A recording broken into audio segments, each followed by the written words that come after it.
బ్రాహ్మణులకు శుభవార్త. సనాతన ధర్మ పరిరక్షణే ధ్యేయంగా ఏర్పడినటువంటి హిందూ మహాసంస్థానం విదేశాలలో ఉద్యోగాన్వేషణ చేయాలనుకున్న ఔత్సాహికులకై అభ్యర్థుల నుండి దరఖాస్తులు కోరుతుంది. సంప్రదించవలసిన వాట్సాప్ నంబర్ 9866153999. నమస్తే, వెల్కమ్ టు అవర్ ఛానల్. నేను పద్మిని. ప్రస్తుతంతో పాటు ప్రముఖ ఆధ్యాత్మికవేత్త, ఆస్ట్రోన్యూమరాలజిస్ట్, ఎనర్జీ వాస్తు స్పెషలిస్ట్, శ్రీ విద్య ఉపాసకులు శ్రీమతి జయప్రద గారు మనతో పాటు ఉన్నారు. మాట్లాడదాం. నమస్కారం అండి. నమస్తే అమ్మ. శ్రీమాత్రే నమః. రైట్, బోర్డు మీద ఆల్రెడీ రాశారు. సెప్టెంబర్ 1వ తారీఖు నుంచి అక్టోబర్ 1వ తారీఖు వరకు రాశిఫలాలు చెప్తున్నారు. రైట్, మరి ఎలా అండి, ఒకసారి గోచార ఫలితాలు ఎలా ఉన్నాయి, గోచారం ఎలా ఉంది, అలాగే ఎన్నాళ్ళ ఈ గోచారం వల్ల ఎంత రిజల్ట్ అనేది ఉంటుంది? ఎందుకంటే చెప్పారు కానీ మాకు జరగలేదు అనేది వినడానికి ఒక ఎందుకంటే ఇంత కష్టపడి స్టడీ ఇది డెఫినెట్ గా చెప్తూ ఉంటే ఎందుకు అవ్వలేదు అనేది వింటే మాత్రం ఒకంత ఆశ్చర్యంగా అనిపిస్తుంది. అసలు గోచార ఫలితాలు ఎంత రిజల్ట్స్ ఇస్తాయి, అసలు గోచారం ఎలా ఉంది? తప్పకుండా గోచార ఫలితాలు అనేది మనకి మన జాతకంలో జాతకం ఉంటే 100% ఈ గోచార ఫలితం అనేది మనకి 10 నుంచి 15%. అంత తక్కువ. జాతకం లేని అంటే మాకు టైం అబౌట్ తెలియని వాళ్ళకి, సో ఈ పేరుతో 30 ఏళ్ళ నుంచి నడిపిస్తే ఆ పేరుకున్న అక్షరం నామాక్షరంతో ఈ రాశి అనుకునే వాళ్ళకి ఈ గోచార ఫలితం అనేది 40% పనిచేస్తుంది. ఎందుకంటే ఎప్పుడైతే పేరు ఎక్కువగా వాడుకు మొదలవుతుందో ఆ పేరు రావడానికి కారణం ఏంటంటే ఏదో ఒక గ్రహం అనుగ్రహం ఉంటేనే వస్తాం. అసలు ప్రతి మనిషి భూమి మీదకి వచ్చాడంటే ఏంటంటే వాళ్ళకి ఏదో ఒక అనుగ్రహం, వాళ్ళు ఏదో చేయాల్సిన పనులు ఉన్నాయి. దానివల్లే మానవ జన్మ ఎత్తారు. మానవ జన్మ ఎత్తడం అంటేనే కర్మను మనం తొలగించుకోవడానికి, మనం చేసే ప్రారంభ కర్మలు ఏవైతే ఉన్నాయో అవి తొలగించుకోవడానికి. సో తొలగించుకోవడానికి పుట్టినప్పుడు ఏ పేరుతో మనం పిలుస్తామో, ఎక్కువ పిలువబడుతున్నామో ఆ గ్రహాల అనుగ్రహం మనకు ఉందని అర్థం. సో అలా అప్పుడు గోచారాన్ని 40% తీసుకుంటాం.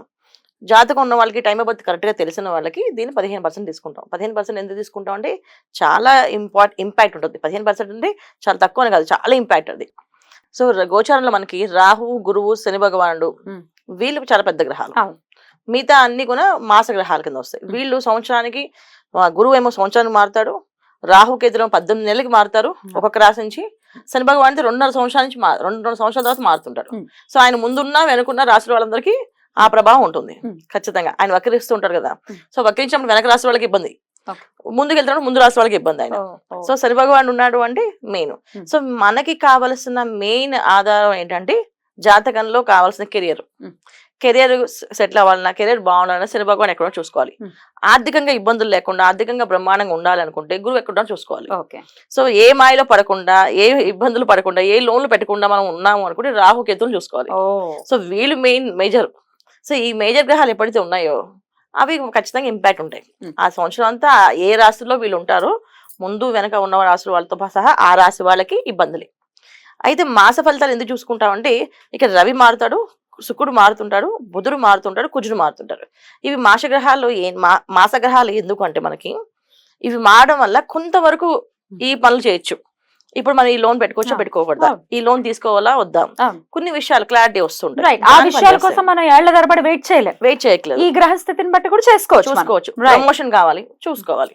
అందుకని ఈ మాసగ్రహాలు అనేది మనం ఖచ్చితంగా చూసుకొని ఈ మాస ఫలితాలు ఎలా ఉన్నాయి చూసుకుంటామన్నమాట. రైట్, ఒకసారి గోచారం ఎలా ఉందో ఒకసారి. సో గోచారంలో మీనంలో రాహు నాన్న, సో వృషభం రాశిలో గురువు, తర్వాత కన్యలో కేతువు, కుంభంలో శని భగవాన్ వక్రించి ఉన్నాడు. నవంబర్ దాకా ఉన్నాడు ఆయన వక్రించి. సో అందుకని ఖచ్చితంగా మనకి ఏంటి ఇబ్బందులు ఉన్నాయంటే వాళ్ళు ఉండే ఇంపాక్ట్ మనకి ఉంటుంది.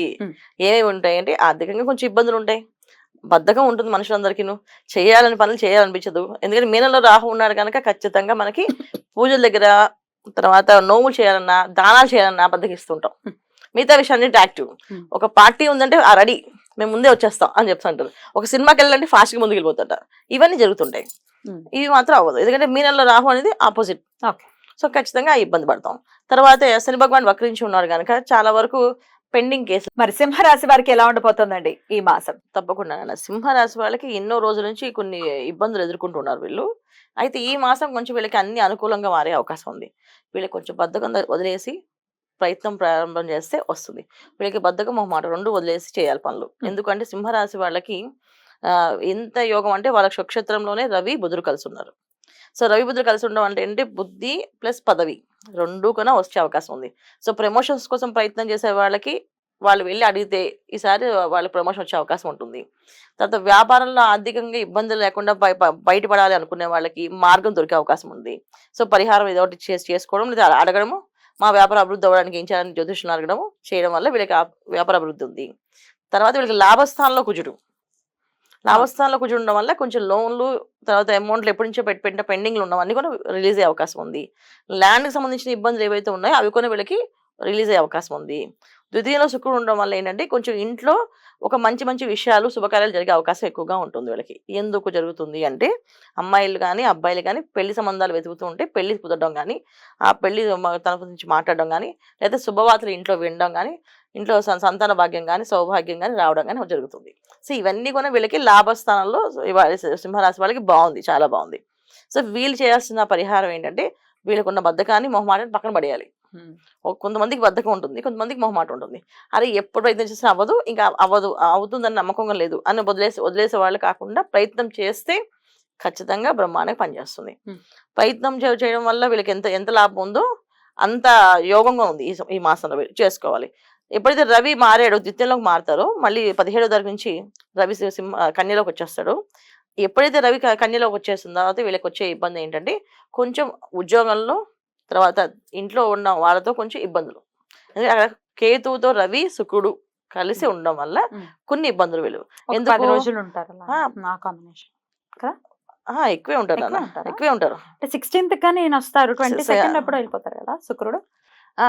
అంతవరకు అయితే రాహు చూస్తాగా, అది ఉందిగా ఇంపాక్ట్. రవిని రాహు చూస్తాడు. రాహు డైరెక్ట్ గా అక్కడ ఎవరైతే ఉన్నారో అక్కడ ఇప్పుడు కేతుని చూడడం వేరు, అక్కడ గ్రహాల్లో శుక్రుని చూడడం వేరు, తర్వాత రవిని చూడడం వేరు.